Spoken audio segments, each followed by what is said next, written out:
Ani reswalaw ni may lu Hyundai Lupo 116. Hey guys, sui may Bethlehem Ganswang. May buhay na rupa ro kung study am lataw may study wo.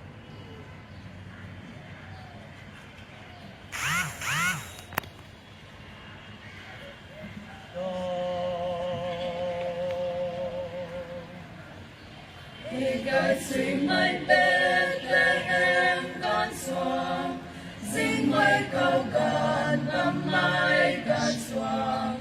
ray nung mai đun cầu God lâu mai God real niềm tin mai đun ta sang dài lâu na Giêsu bằng cầu dài lâu mai real gai sui mai Bethlehem God xoang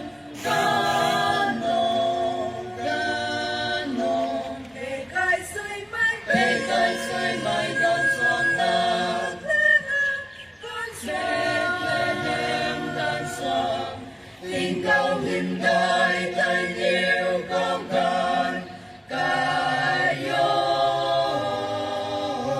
hết nhiều sông ngoan hai thì ca lao bộ ca lan gan sưởi mai ram xuân càng gai sưởi mai Bethlehem con xuân gano ring đi mai mơ sương gan xoang nam tan quê băng xuân tan mai luôn ta lâu tuần pan mơ san sang ngoan tươi dài nào cả lần gan sưởi quê ram tăng phú cầu nắng rêu ai gan sưởi giang của ni gai sưởi mai Bethlehem gan xoang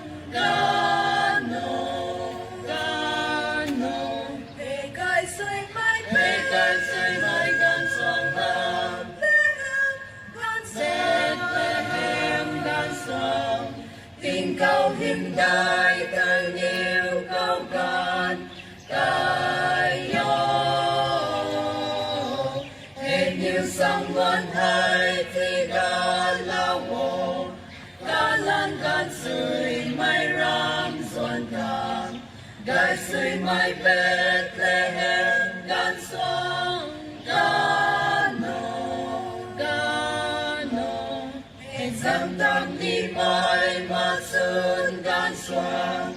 thoáng lao tăng mai nương tim cầu thang hiểm đại piron tay la đi mai mà xuân Giêsu hãy tin cầu gan xoang na he gai ran hai na gan puni gai sưởi mai Bethlehem gan xoang gano he gai sưởi mai gan xoang nam Bethlehem gan xoang tình cầu hiền đại đầy nhiều cầu gan ca yo hết nhiều sông ngoan hai thì ga lao bộ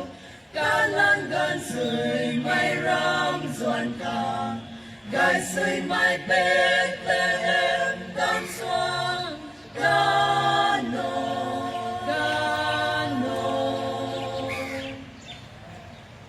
Hallelujah.